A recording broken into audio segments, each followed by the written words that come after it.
오늘 말씀은 요한 1서 말씀 우리가 계속 나누고 있는데 이 전체 말씀을 한번 돌아보는 시간들을 가졌으면 합니다. 다음 주가 요한 1서를 마치는 시간이거든요. 마치기 전에 한번 쭉 돌아보고 다음 주 말씀으로 진행을 했으면 좋겠습니다. 다음 주인지 그 다음 주인지는 잘 모르겠지만 다음번 말씀. 오늘은 그래서 요한 1서 1장 3절 4절 말씀을 같이 읽도록 하겠습니다. 같이 읽읍시다. 우리가 보고 들은 바를 여러분에게도 선포합니다. 우리는 여러분도 우리와 서로 사귐을 가지기를 바라는 것입니다. 우리의 사귐은 아버지와 또 그의 아들 예수 그리스도와 함께하는 사귐입니다. 우리가 이 글을 쓰는 것은 우리 서로의 기쁨이 차고 넘치게 하려는 것입니다.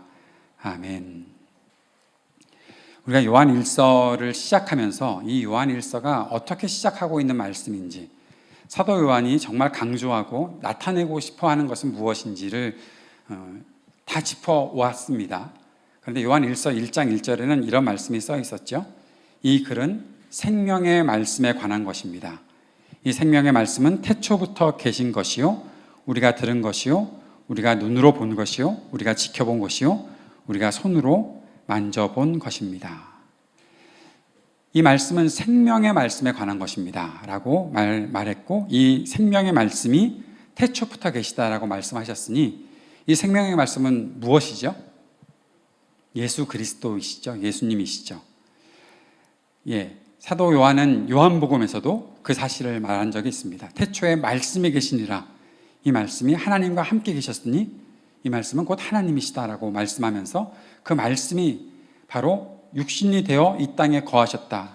예수 그리스도가 바로 그 말씀이시다라고 우리에게 전해 주었는데, 요한 1서를 시작하면서는 세월이 좀 지난 이후에 소아시아의 교회들을 향해서 생명의 말씀에 관해서 생명이 강조되고 있는 것들을 볼 수가 있습니다.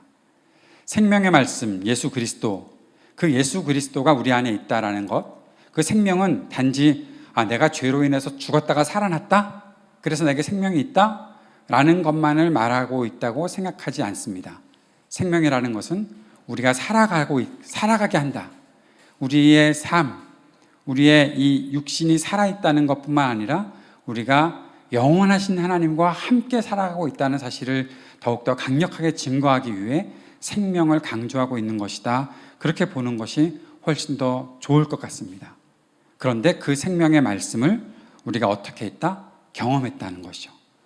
우리가 들었다, 눈으로 보았다, 우리가 지켜보았다, 또는 주목하여 보았다.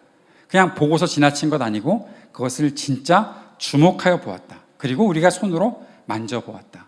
그 예수 그리스도를 우리가 경험했다라고 말하고 있습니다. 요한일서 1장 3절에 보면 우리가 보고 들은 바를 여러분에게도 선포합니다. 우리는 여러분도 우리와 서로 사귐을 가지기를 바라는 것입니다. 우리의 사귐은 아버지와 또 그의 아들 예수 그리스도와 함께하는 사귐입니다 라고 말하고 있습니다. 사귐. 사도 요한이 말하는 예수 그리스도를 경험하는 것은 한 번 내가 경험했다. 봤어 내가. 얼마 전에 식당에 갔다가 연예인을 봤거든요. 봤어 내가. 그 정도의 경험이 아니라 사귀었다라는 거예요. 사귀었다. 그와 함께 사귀었다. 사귄다는 건 뭡니까? 말했다. 서로 이야기를 나누었다. 서로가 서로를 알아갔다. 서로를 위해서 무엇인가 하는 일들이 있었다. 그것이 조금 더 수준이 높다고 말해야 될까? 조금 더 깊다고 얘기해야 될까? 내가 그를 위해서 무엇인가 헌신하고 그도 나를 위해서 무엇인가 헌신하는 것들이 있었다. 그를 위해 내가 희생하는 것도 있었다. 그가 나를 위해 희생하는 것을 내가 느꼈다. 그와 내가 정말 마음이 교통하는 것을 느꼈다. 그것을 가지고 우리가 사귄다라고 얘기하죠. 많이 왜곡되어 있는 이 땅의 사귐들에 우리가 조금 더 정신 차리고 사귐이 무엇인지를 보았으면 좋겠습니다. 그것이 바로 예수 그리스도와 함께 사귀는 것이다 라고 사도 요한이 말하고 있습니다. 무엇인가 우리 안에서 꿈틀거리는 움직임이 있었다. 그런데 그 사귐의 본질이 누구입니까? 하나님이시죠. 삼위일체 하나님이 바로 그 사귐, 그 사랑 안에 거하시는 분이고, 그 사귐의 본질이신 주님께서 우리들과 함께 거하시는 것이 사귐으로 나타났다는 거죠. 그래서 아마 제가 그것을 강조했을 것입니다. 예수님께서 제 아들을 부르셨을 때 그와 함께 있게 하시려고 했다. 함께 있게 하시려고. 마가복음에서 우리가 보았던 것이죠. 함께 있다. 왜 함께 있습니까? 그냥 거처를 함께 정하고 살아가는 것이 아니라 그 안에 함께 사귐을 가지고 제 아들과 함께 있었다.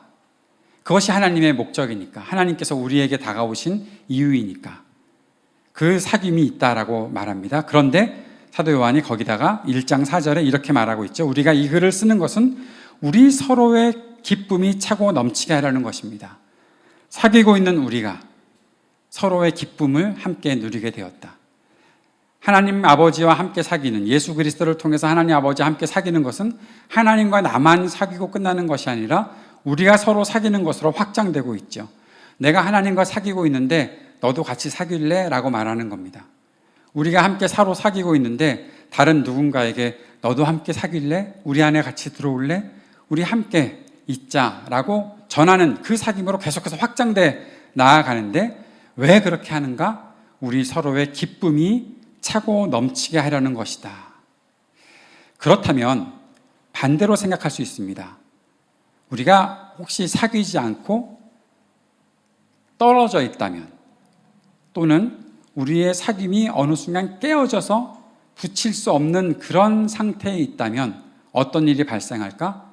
그 기쁨이라는 것이 충만치 못하게 되겠죠. 그 기쁨이 새어나가는 것이 될 것이고, 어느 순간부터 전혀 기쁘지 않은 일들이 생기겠죠.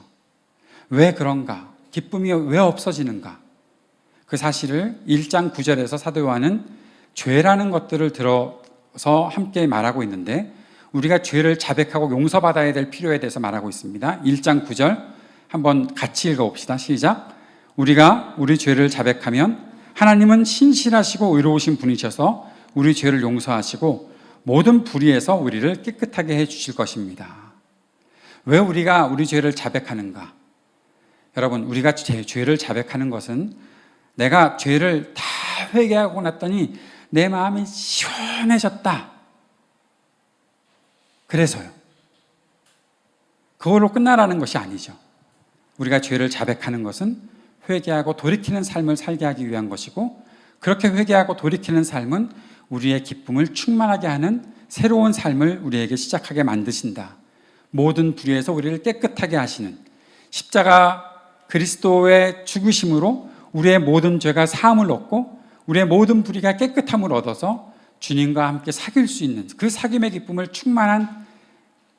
충만케 누리는 그 단계로 나아갈 수 있도록 하는 것이다 라고 말씀하시는 것이죠.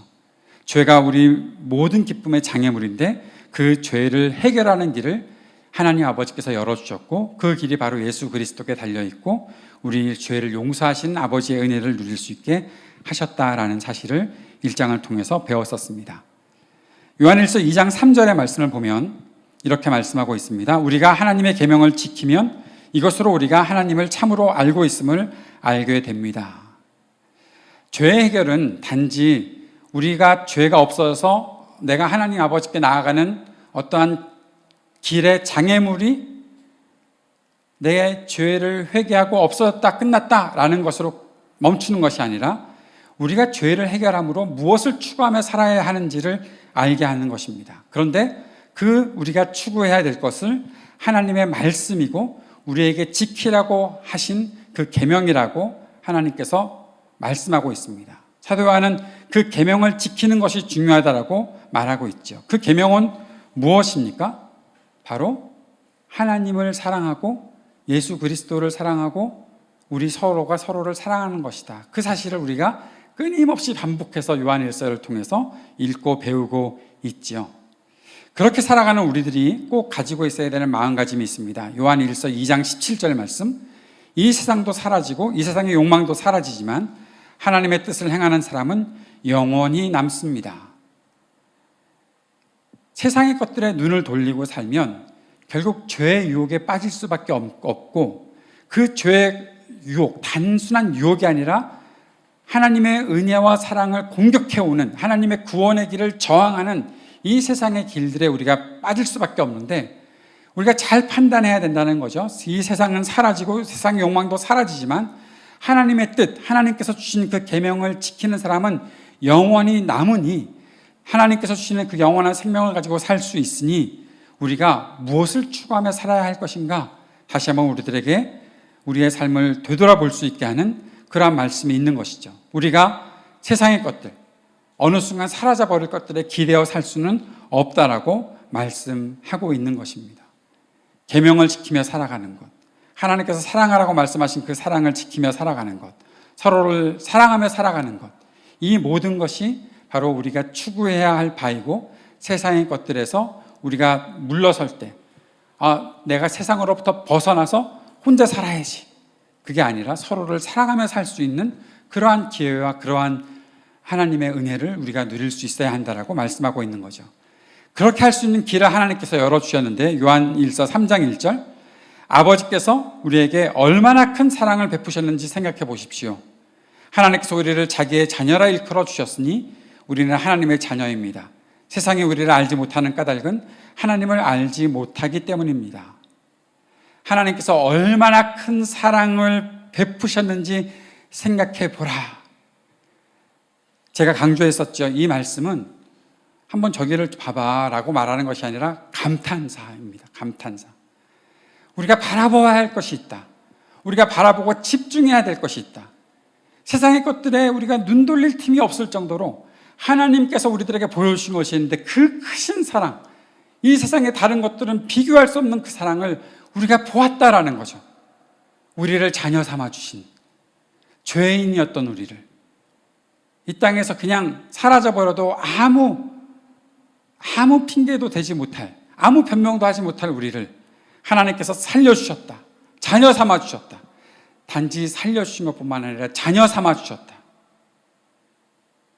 집을 나갔다가 돌아온 아들에게, 그 아들은 그저 종으로 이 집에서 살면서 그저 먹을 것이나 조금 얻어먹고 지내면 되겠습니다라고 말하고 있는 이 아들에게, 그 아들이 내가 종으로 살겠습니다라는 말을 이미 준비해 놨는데 그 말도 하지 못하게 만들고, 너는 내 아들이다라고 하며 그 손에 반지를 끼워주는 그 아버지의 사랑, 그 크신 사랑을 우리가 경험했다는 거죠. 죄인이었던 우리가 하나님 아버지의 그 크신 아버지를 내 아버지라 부를 수 있게 하시는, 내가 그의 아들이라, 내가 그의 딸이다, 자녀다라고 말할 수 있게 하시는 그 크신 사랑을 우리가 알았다, 우리가 보았다 라고 말하고 있습니다. 그러나 세상이 우리를 전혀 모르고 우리에게 무관심하고, 우리가 세상을 추구하며 살려는 목적이 무엇이었습니까? 나도 저 사람들만큼 살아야 되는데 라고 생각하고 있는 우리들에게, 그 사람들은 아무런 관심도 없는, 우리를 알지도 못하는 그런 사람으로 살아가고 있는 것이 참 어떤 때는 허무하게 느껴지기도 하는데, 전혀 그렇지 않아. 세상은 하나님 아버지를 모르기 때문에, 그 크신 사랑을 받지 못했기 때문에 그럴 수밖에 없을지라도 하나님이 너를 알고 계시고 하나님이 너에게 은혜를 주고 계시는 거야 라고 말씀하시는 그 크신 사랑을 우리가 보았다라는 것이죠. 그리고 3장 23절 말씀, 저는 이 3장 23절 말씀이 요한일서에서 굉장히 중요한 말씀이라고 생각하게 되었는데, 같이 읽어봅시다. 하나님의 계명은 이것이니 곧 그 아들 예수 그리스도의 이름을 믿고 그리스도께서 우리에게 명하신 대로 서로 사랑하는 것입니다. 하나님의 계명이 계속해서 강조되는데, 그 계명이 무엇이라고요? 예수 그리스도의 이름을 믿고 그리스도께서 우리에게 명하신 대로 서로 사랑하며 사는 것이다. 그래서 아버지께로 난 사람들, 하나님의 자녀들은 주님을 사랑하고 서로를 사랑하는 그 계명을 지키며 살아간다라는 거죠. 그 믿음의 방식으로 이 땅을 살아가는 사람이 되었다라고 말씀하고 있는 것입니다. 요한일서 4장 5절의 말씀은 무엇이라고 말씀하고 있었습니까? 그들은 세상에서 났습니다. 그런 까닭에 그들은 세상에 속한 것을 말하고 세상은 그들의 말을 듣습니다. 세상의 방식대로 살아가는 사람들이 있다라고 말씀드렸죠. 세상의 방식 무엇입니까? 눈에 보이는 욕심대로, 마음에 끌리는 대로 살아가는 것, 그것 추구하며 살아가고, 남보다 내가 조금 더 잘난 것 같으면 그것으로 만족하는 것, 그것 세상의 방식이다. 그런데 우리는 세상의 방식을 따라 살지 않고 믿음의 방식대로 사는 사람들이다. 세상은 그들의 말을 서로 알아들으며 자기들의 방식대로 살아가는 길을 택하고 사는데 우리는 그렇게 살지 않는 사람들이다 라고 사도 요한은 강조하고 있습니다. 거짓 교사들이 나타나서 야, 너희 주변에 어떻게 살아가는데 너 지금 이렇게 살고 있어? 라고 말할 때 전혀 그것에 감동되지 않고 그것에 끌리지 않고 아니야, 주님께서 나에게 주신 길을 내가 걸어가면 되는 거야 라고 말할 수 있는 그 마음이 우리 가운데 있다는 것이죠. 우리가 그들의 말을 알아들을 수 없는 것, 배우지 못해서가 아니라 하나님의 방식이 아니기 때문에 못 알아듣는 거죠. 하나님의 방식대로 사는 사람은 하나님의 방식대로 살아가는 그 길을 알고 있다는 거죠. 어떤 청년이 그런 얘기를 했습니다. 누군가와 말을 섞고 지내는데 그의 말을 잘 못 알아듣겠대요. 그 말이 무엇인지 전혀 와닿지 않더래요. 그런데 자기가 교회에 속하고 싶지 않은 마음이 가득한데 다시 교회로 돌아가고 싶지 않은 마음이 내 속에 가득한데 그러나 교회에 다니는 어떤 친구들의 말을 함께 나누다 보면 그들과 말을 이렇게 섞어서 지내다 보면 알아듣겠대요. 무슨 말을 하는지 알겠대요. 왜요?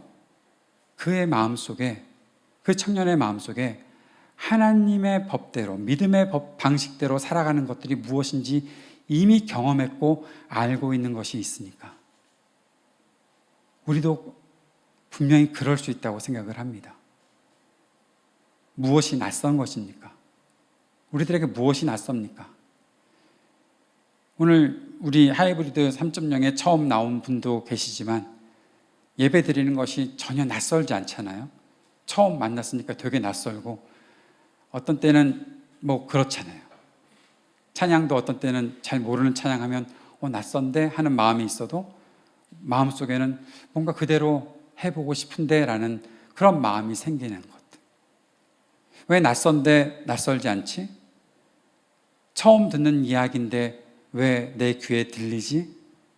왜 그런가 하면 우리는 그 방식대로 살아가는 길에 함께 걸어가고 있었기 때문에 우리가 사귈 만한 이유는 그만큼 충분하다는 것들을 말씀하고 있습니다. 요한일서 4장 12절에 이렇게 말씀합니다.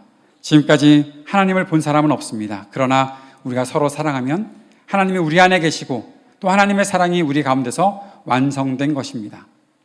우리가 세상의 방식이 아닌 하나님 나라의 방식, 믿음의 방식으로 산다면 우리는 서로 사랑하며 살게 될 것입니다.